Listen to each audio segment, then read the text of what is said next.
মানুষগুলো জেলখানার মধ্যে বন্দী।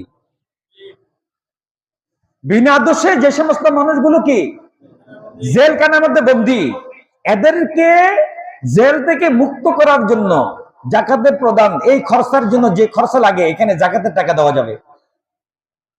দাস মুক্তি মানে কি, জেলখানা যারা আছে এরা তো দাসের মতো না, এদের উপর নির্যাতন করা হচ্ছে বিনা দোষে। এদেরকে মুক্ত করার জন্য টাকা যদি লাগে আপনি জাকাতের টাকা থেকে দিতে পারবেন।